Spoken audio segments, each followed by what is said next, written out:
BP, sugar, thyroid, obesity, hormone సమస్యలని మందులు లేకుండా నేచర్ మంత్ర ఫుడ్ తో రివర్స్ చేసుకోండి. ఆ మద్దతు జరిగినప్పుడు మీరు తప్ప ఇంకెవరు లేరా నాన్నగారు? ఉన్నారు. ఏ ప్రయోజనం? వాళ్ళు వాడికి అనుకూలంగా చెప్తారు కానీ మన తరఫున ఎలా చెప్తారు? అసలు ఎవరెవరు ఉన్నారు? డ్రైవరు, వాచ్మెన్, కొడుకు ఉన్నారు.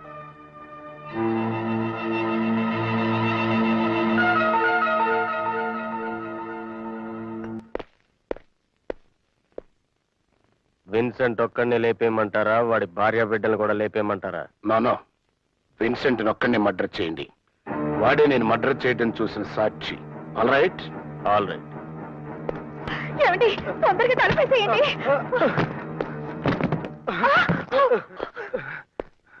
నన్ను చంపదు. మా అయ్య గారికి వ్యతిరేకంగా సాక్ష్యం చెప్పను.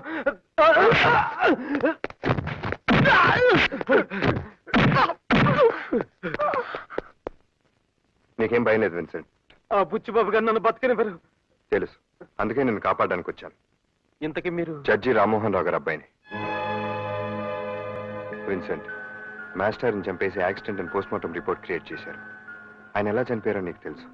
నువ్వు కనుక సాక్ష్యం చెప్తే. బాబు, సాక్ష్యం చెప్తే బుచ్చిబాబు గారు నన్ను చంపేస్తారు బాబు. సాక్ష్యం చెప్తావన్న డౌట్తోనే బుచ్చిబాబు నేను చంపాలని చూశాడు. నువ్వు గనక సాక్ష్యం చెప్తే నేను నీకు ఏ హాని జరగకుండా చూసుకుంటాను. బాబు, మీరు చెప్పినట్టు నేను చేస్తే నా భార్య బిడ్డలు అనాథలైపోతారు బాబు.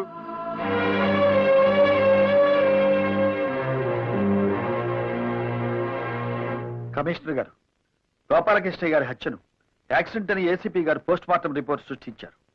అది అబద్ధమని, గోపాలకృష్ణ గారిని బుచ్చిబాబే కాల్చి చంపాడని ఆయన వాచ్మెన్ విన్సెంట్ సాక్ష్యం చెప్పాడు. కాబట్టి ఆ శవాన్ని వెంటనే బయటకు తీసి రీపోస్ట్ మార్టం చేయాల్సిందిగా ఆర్డర్స్ తీసుకొచ్చారు. Mister Madhu, please come in. Good morning sir. Morning. మీరు క్లోజ్ చేసిన గోపాలకృష్ణ గారి కేసుని రీఓపెన్ చేయండి. ఇదిగో రామ్మోహన్ రావు గారి స్టేట్మెంట్. Yes sir.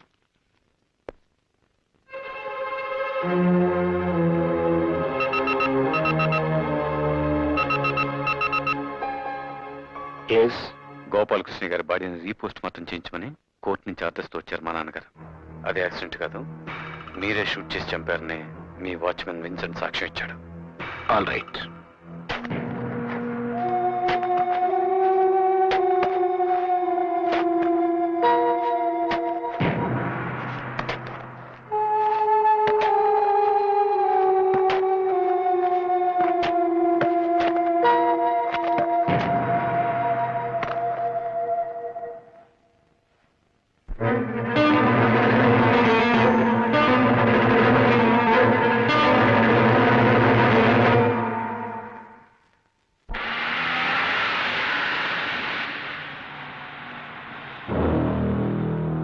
హలో, తండ్రి కొడుకులిద్దరు బాగా దెబ్బతిన్నట్టున్నారు.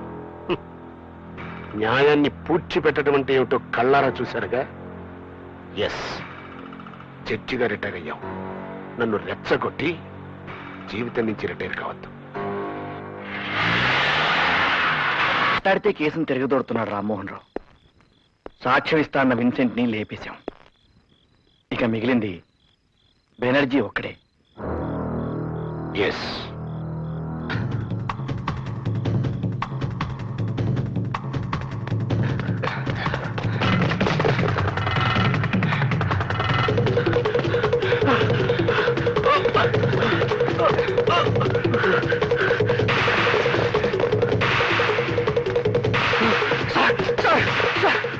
వాళ్ళు చంపాలని చూస్తున్నారు సార్.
బుచ్చిబాబు చేసిన హత్య కళ్ళారా చూసినట్టు నువ్వే చెప్తున్నావు.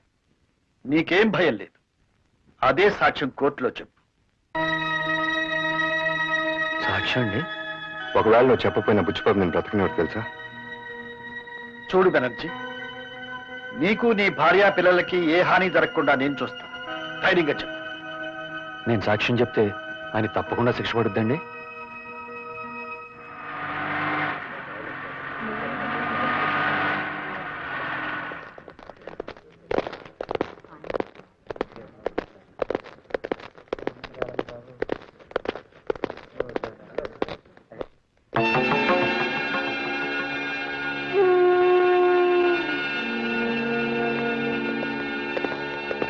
అతని తరఫున రామ్మోహన్ రావు గారు కోర్టుకు పెట్టుకున్న అర్జీని మంజూరు చేస్తూ ప్రాసిక్యూషన్ తరఫున ఆయన వాదించడానికి యాజ్ ఏ స్పెషల్ కేసుగా కోర్టు పర్మిషన్ ఇస్తూ ఇతర సాక్షుల్ని ప్రవేశపెట్టడానికి అనుమతిస్తోంది.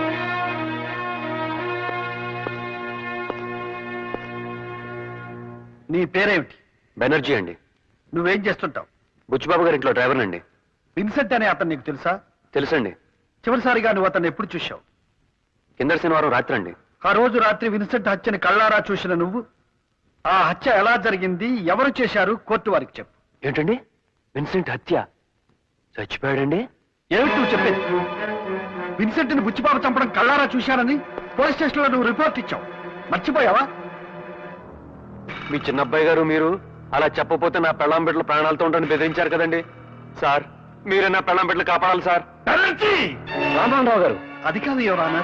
Please cool down.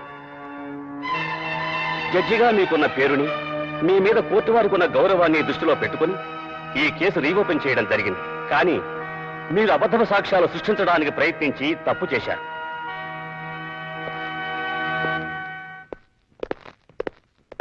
ఏమండే వెళ్ళిస్తుంటే ఆగరంటే?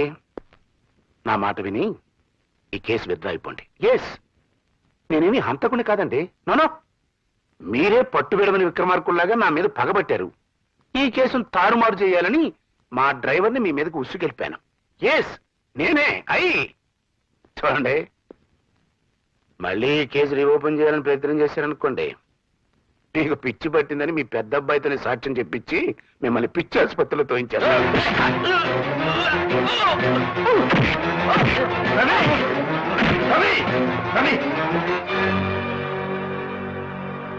రవి, మనుషులు మృగాలతో గొడవ పడకూడదు. మృగాలను శిక్షించే పద్ధతి వేరే ఉంది. Yes,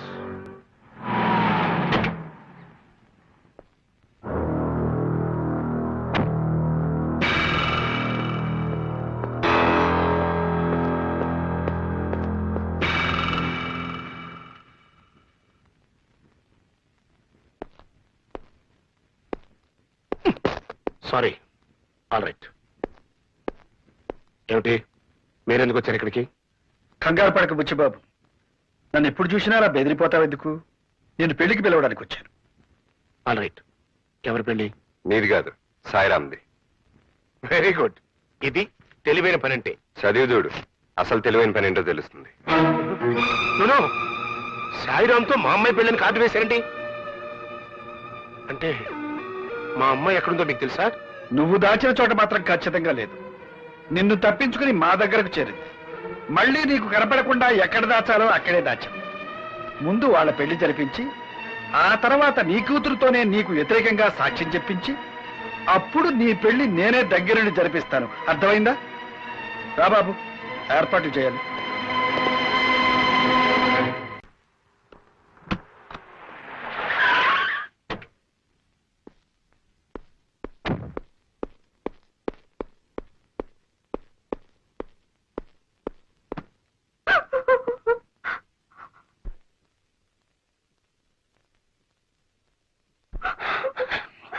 all right.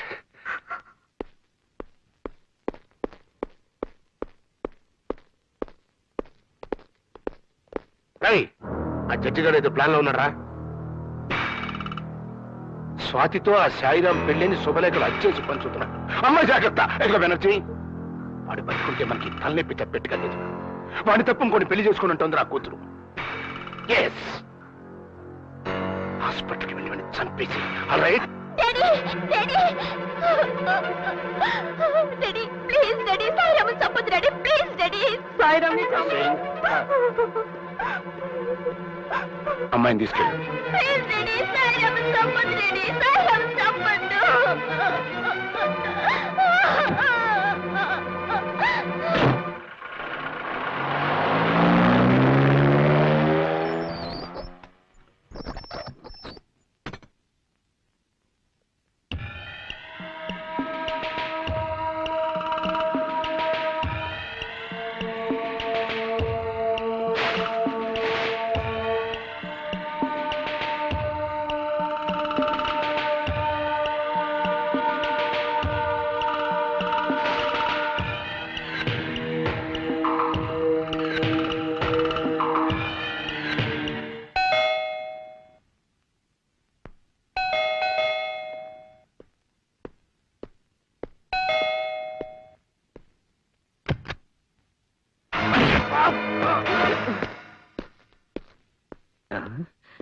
కోదివక కోనలో పుంజువక కోనలో పిన్నలేమో తల్లదిల్లు ప్రేమ ఏం లేదు కోనలో ఏంటమ్మా గడ్డంలో పేలవి పెంచుకోకూడదురా ఎప్పటికప్పుడు చంపేలేలాగా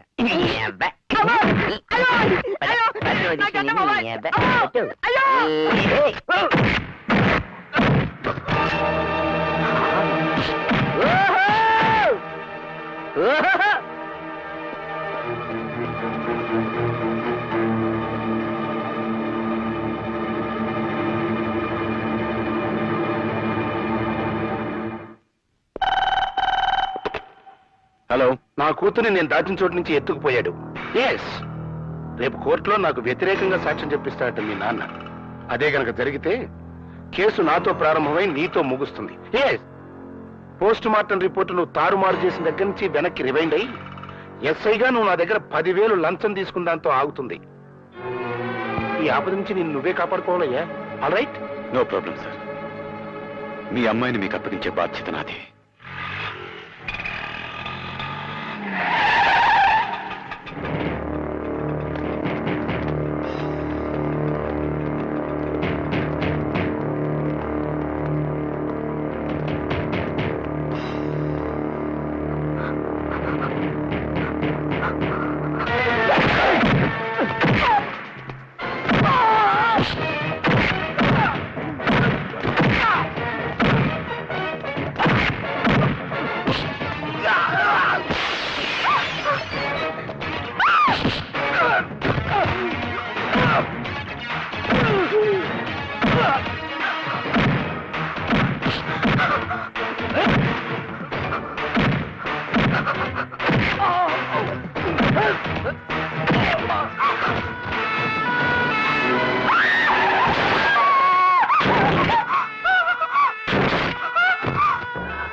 రవి, మర్యాదగా వాళ్ళిద్దరిని నాకు అప్పగించు. అప్పగించను. నీకే చెప్పేది. నాకేం చెప్పక్కర్లా, కోర్టులో చూసుకుందాం. ఏంట్రా కోర్టులో చూసుకునేది? ఆ?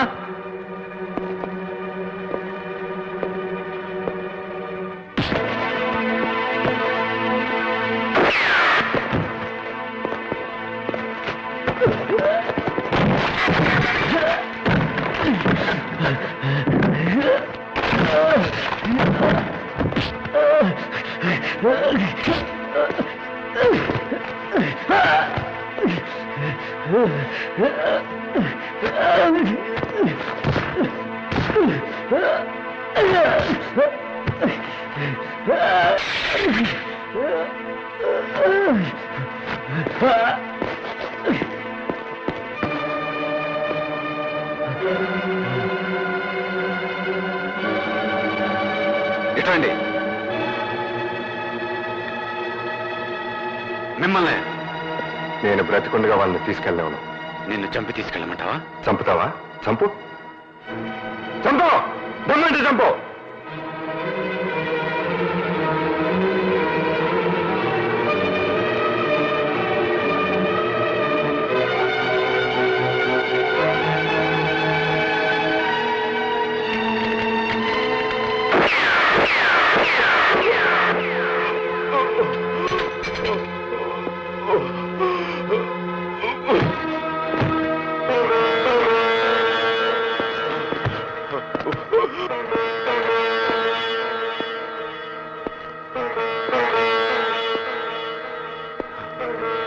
థ్యాంక్ యూ నాన్న, థ్యాంక్ యూ వెరీ మచ్ నాన్న.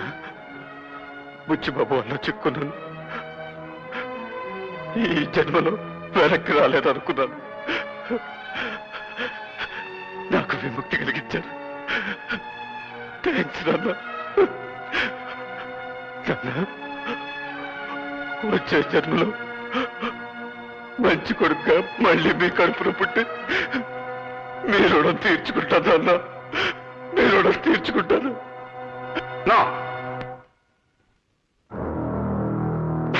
నాను, ఒక్క సాయిరామ్ గడి మర్డర్తో పోవాల్సింది ఎన్ని మర్డర్లు చేయాల్సి వస్తుందో. ఆల్ రైట్, ఏం చేస్తాం? నా పరువు కాపాడుకోవడం కోసం ఎన్ని మర్డర్లైనా చేస్తాను.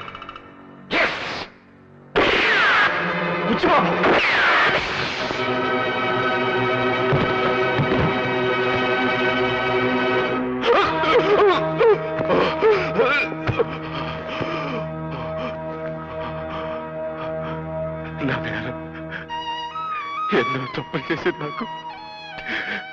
చివరి క్షణంలో ఈ మంచి పని చేశానన్న తృప్తి మిగిలింది. నాకది మధు, మధు,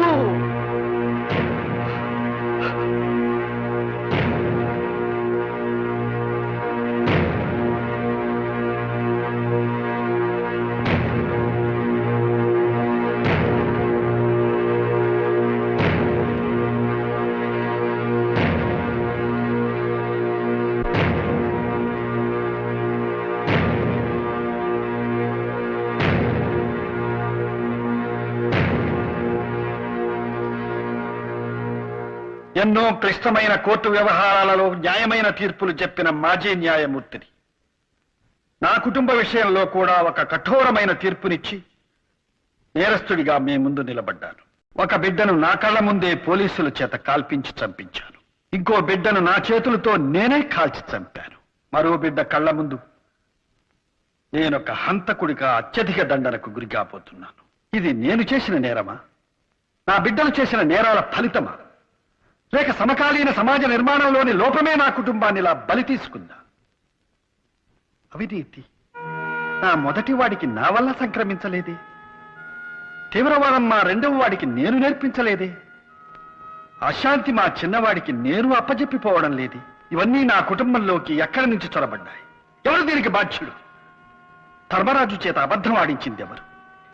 భీష్ముడు లాంటి గోపాలకృష్ణయ్య గారిని కూలి చేయించింది ఎవరు? శ్రీరాముడు లాంటి నా పెదబాబుని రావణాసురుని చేసిందెవరు? ఒక న్యాయమూర్తిని హంతకుడిగా మార్చిందెవరు? ఈ ప్రశ్నలకు సమాధానం దొరకందే న్యాయానికి న్యాయం జరగదు. అందుకే నాకు తోచిన న్యాయం నేను చేశాను. ఎందరో నేరస్తుల మరణాలకు శాసనాలు రాసిన నేను నా బిడ్డ నేరస్తుడిగా పట్టుబడబోతుంటే తండ్రిగా మరణశిక్ష నేనే అమలు చేశాను. యువరాన, ఒక రకంగా ఇది హత్య కాదు, ఆత్మహత్య. నా తోటలో నా చేతులతో నాటిన మొక్క వటవృక్షం కాకపోగా విషవృక్షంగా విస్తరించుకుంటుంటే నాటిన నా చేతులతోనే దాన్ని తుంచేశాను. అవును, వాడికి జన్మనిచ్చింది నేను. సావు మాత్రం ఇవ్వకూడదా? ఎప్పుడో ఎవరి చేతుల్లోనో దుర్మరణం పాలు కావలసిన వాడిని కనికరించి నా చేతులతో నేనే చంపేశాను. Yes, it is mercilessly mercy killing, your honour. Mercy killing. Yes.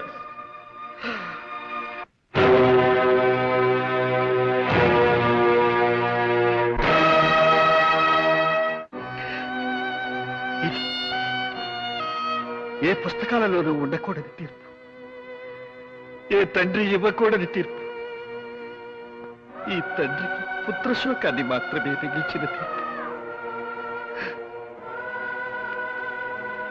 Your honour, ఒక్కసారి ఆలోచించండి, అందరూ ఆలోచించండి. కలుషితమైపోయిన ఈ వాతావరణంలో ఈ వ్యవస్థ ఇలాగే కొనసాగితే ప్రతి కొడుకు దుర్మార్గుడిగా మారే అవకాశం ఉంది. అప్పుడు ప్రతి తండ్రి ఇలాంటి తీర్పే ఇవ్వాల్సి ఉంటుంది. ఎస్,